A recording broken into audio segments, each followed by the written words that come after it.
नमस्कार, शब्द साची विंध्य के समाचार बुलेटिन में आपका स्वागत है। मैं हूं आपके साथ नियाजिया। शुरुआत करते हैं हेडलाइन से।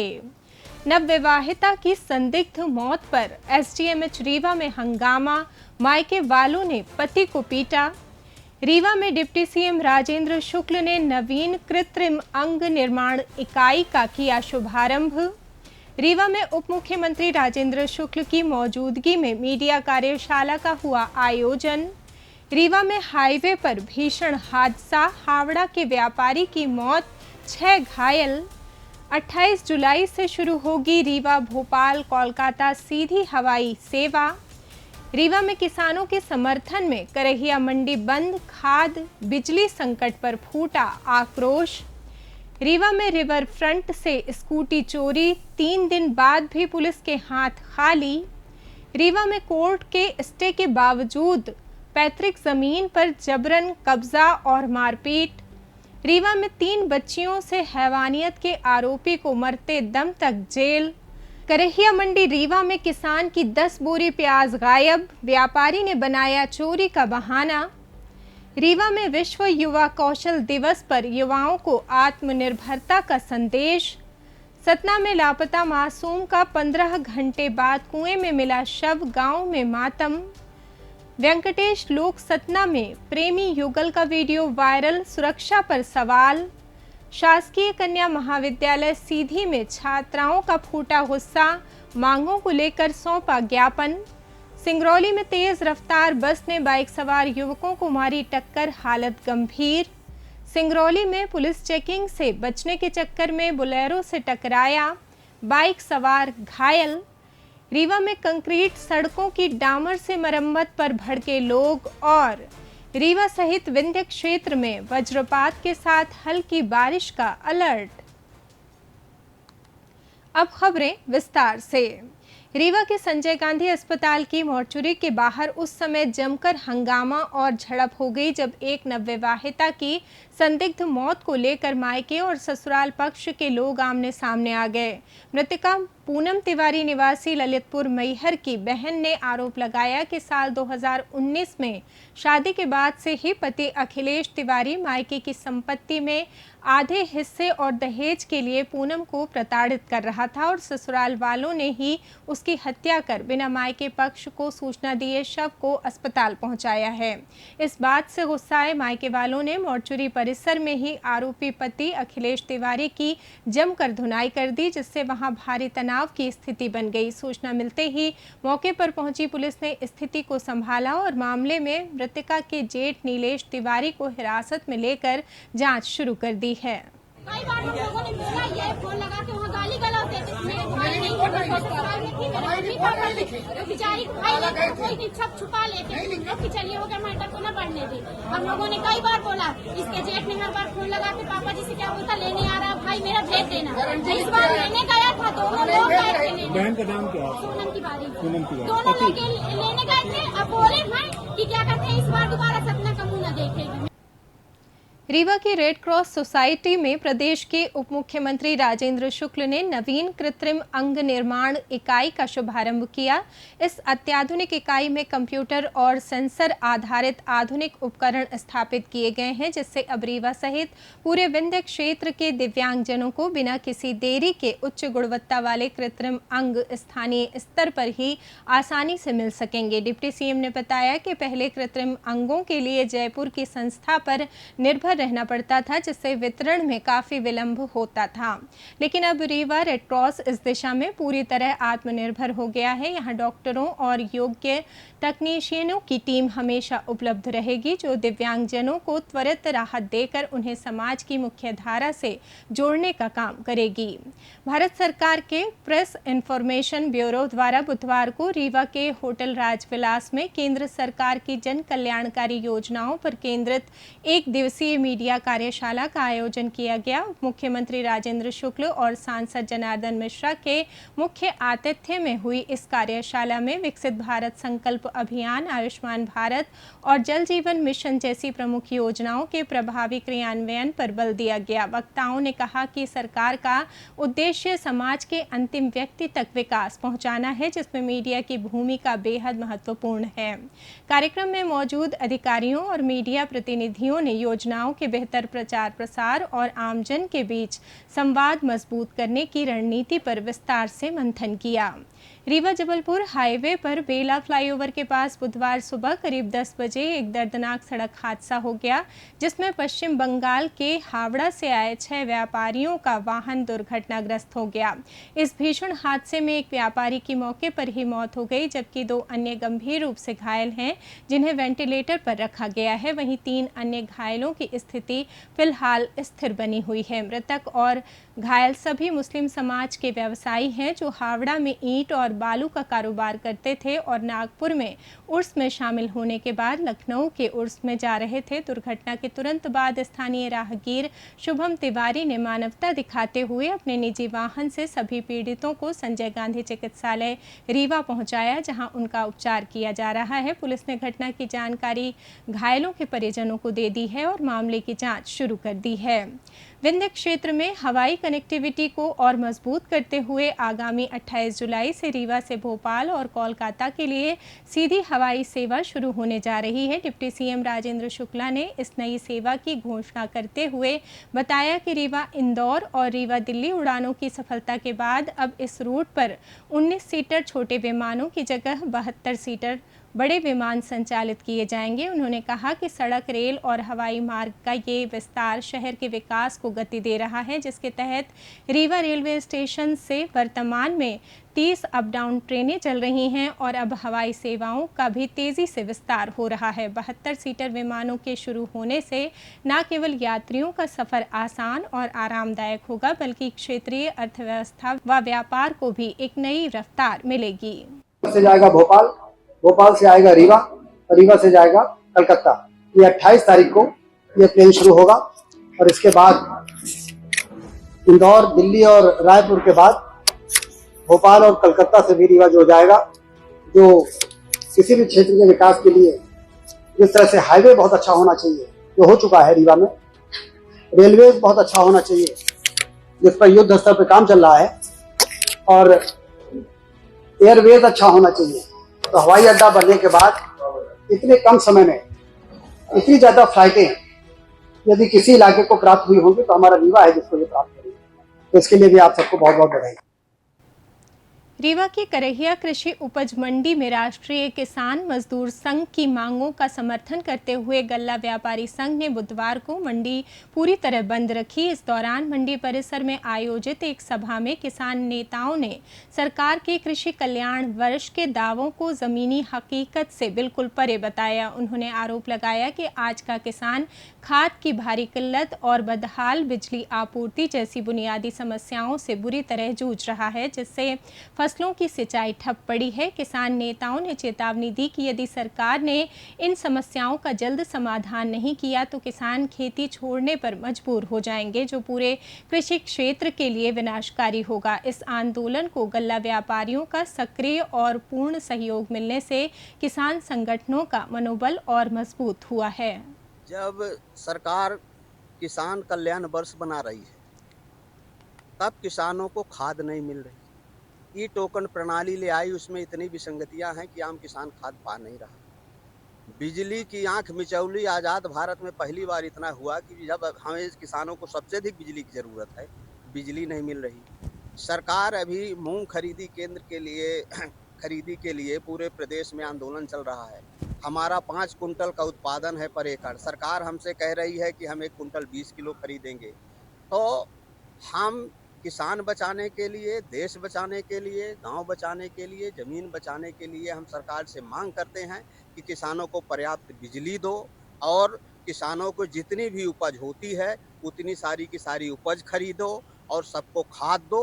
बस यही हमारा मुद्दा। राष्ट्रीय मजदूर किसान संघ के पदाधिकारी लोग आज सूचना एसडीएम कार्यालय में दिए थे और मंडी में भी आकर के धरने में बैठे हुए हैं।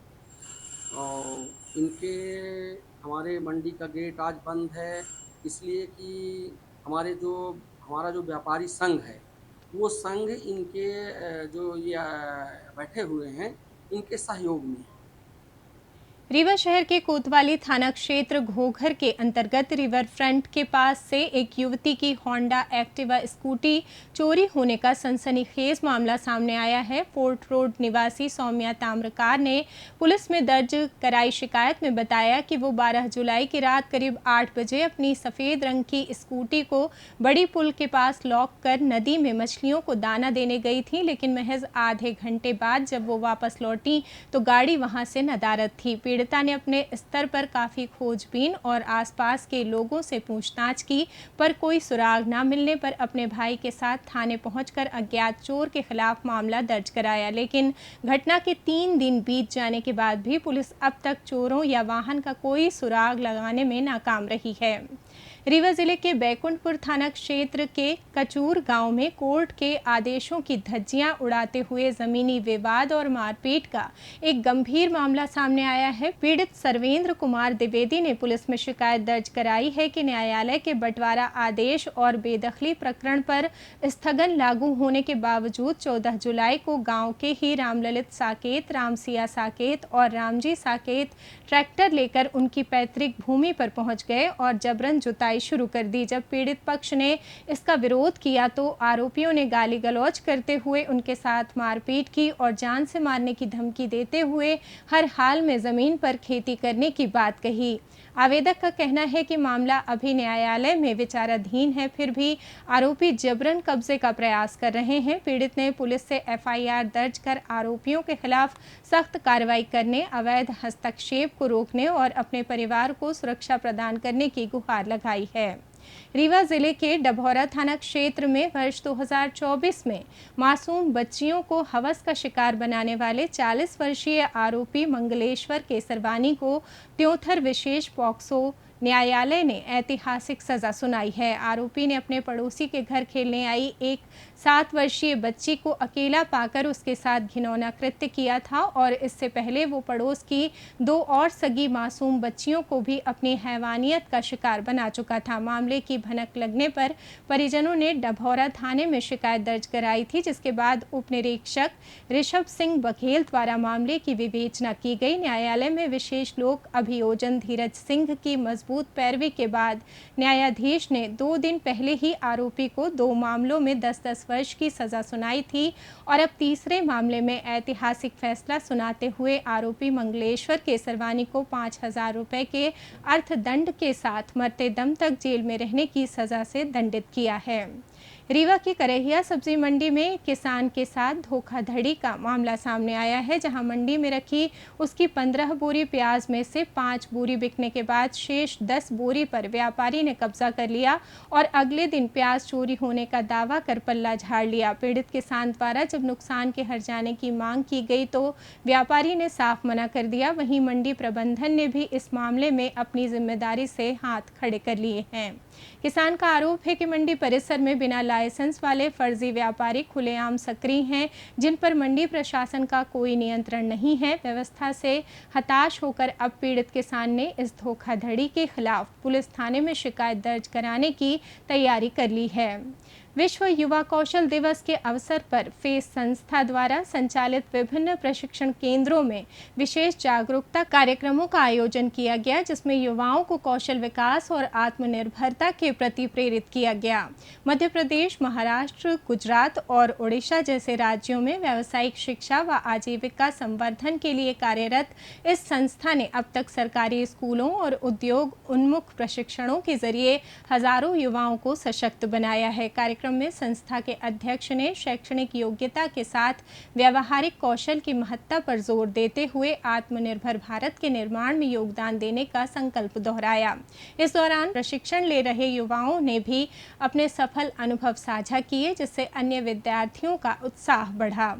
सतना जिले के मझगवां थाना क्षेत्र के ग्राम कठौता में एक 9 वर्षीय बच्चे की कुएं में डूबने से मौत हो गई। 5वीं कक्षा का छात्र अजय सिंह मंगलवार दोपहर करीब 3 बजे घर से निकला था और वापस नहीं लौटा, जिसके बाद परिजनों और ग्रामीणों ने उसकी तलाश शुरू की। खोजबीन के दौरान गांव से करीब 1 किलोमीटर दूर खेत में स्थित एक कुएं के पास अजय के कपड़े मिले, जिससे उसके कुएं में गिरने की आशंका हुई। सूचना मिलते ही मझगवां थाना पुलिस और डायल 112 की टीम मौके पर पहुंची और मंगलवार शाम 5 बजे से रेस्क्यू ऑपरेशन शुरू किया। कुएं की गहराई और अंधेरे के कारण पूरी रात चले करीब 15 घंटे के कड़े सर्च ऑपरेशन के बाद बुधवार सुबह बच्चे का शव बरामद किया गया। पुलिस ने शव को पोस्टमार्टम के लिए भेज दिया है और प्रारंभिक तौर पर डूबने का मामला मानते हुए घटना के हर पहलू की गहनता से जांच कर रही है।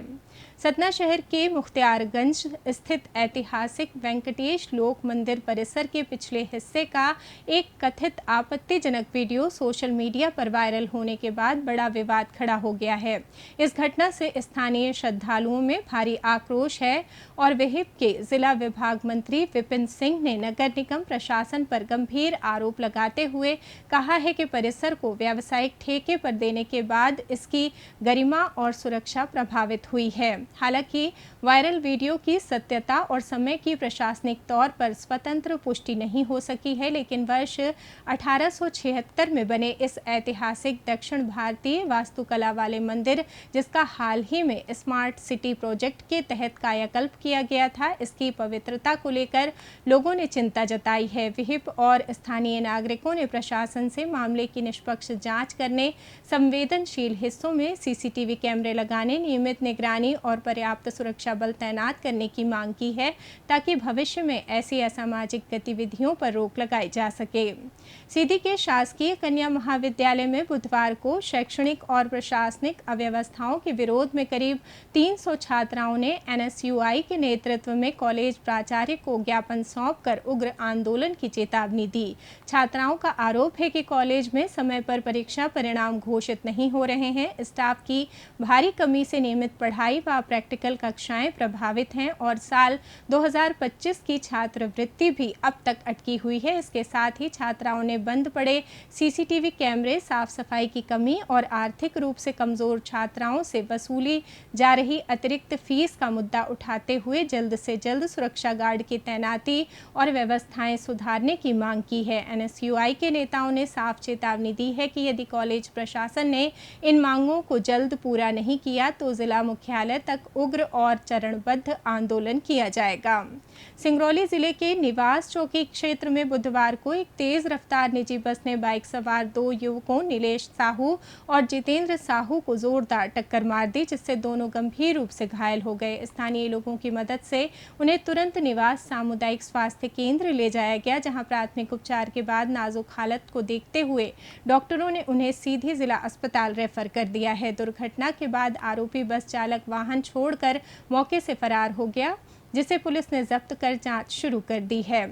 सिंगरौली जिले के बैढ़न थाना क्षेत्र अंतर्गत रेलवे पुलिया के पास बुधवार सुबह पुलिस चेकिंग से बचने की कोशिश में एक युवक की बाइक सामने से आ रही बोलेरो से टकरा गई। हादसे के बाद स्थानीय लोगों की मदद से घायल युवक को तत्काल जिला अस्पताल के ट्रॉमा सेंटर में भर्ती कराया गया, जहां उसकी हालत सामान्य और खतरे से बाहर बताई जा रही है। मामले में यातायात थाना ने स्पष्ट किया कि महाजन मोड़ पर पुलिस की नियमित चेकिंग चल रही थी और युवक चेकिंग पॉइंट पर पहुंचने से पहले ही रास्ता बदलने के फेर में हादसे का शिकार हो गया। रीवा शहर में कभी मजबूती की गारंटी माने जाने वाली कंक्रीट सड़कें अब गुणवत्ता विहीन निर्माण के कारण समय से पहले ही जर्जर होने लगी हैं। इन्हें सुधारने के लिए अब नगर निगम द्वारा डामर के पैच वर्क का अस्थायी सहारा लिया जा रहा है, जिस कड़ी में बुधवार को लाडली पथ पर कंक्रीट सड़क को डामर और सीमेंट से जोड़ते देखा गया। इस मरम्मत पर स्थानीय नागरिकों ने तीखी प्रतिक्रिया देते हुए इसके टिकने पर सवाल उठाए हैं। लोगों का कहना है कि पूर्व में डामर की सड़कों के बार बार खराब होने के कारण करोड़ों रुपए खर्च कर ये कंक्रीट सड़कें बनाई गई थीं, लेकिन घटिया निर्माण ने पानी फेर दिया। नागरिकों में इसे लेकर भारी निराशा है और उन्होंने दोषी ठेकेदारों व अधिकारियों पर सख्त कार्रवाई की मांग की है।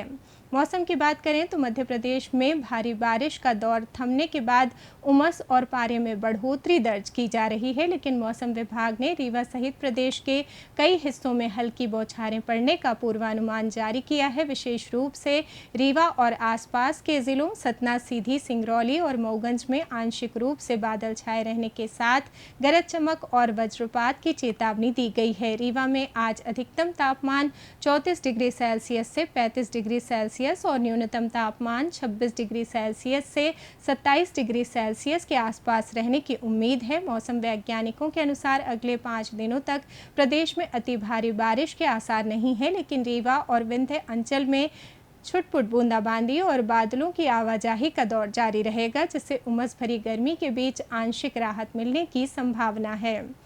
इसी के साथ ये समाचार बुलेटिन समाप्त हुआ। कल फिर मिलेंगे नई खबरों के साथ। जुड़े रहिए शब्दसाची विंध्य से, और विंध्य से जुड़ी तमाम खबरों के लिए हमारे चैनल को सब्सक्राइब कर दें। वीडियो को लाइक करें, शेयर करें और बेल आइकॉन दबाना ना भूलें। अपने आसपास की खबरें हम तक पहुंचाने के लिए स्क्रीन पर दिए नंबर पर आप संपर्क भी कर सकते हैं। धन्यवाद।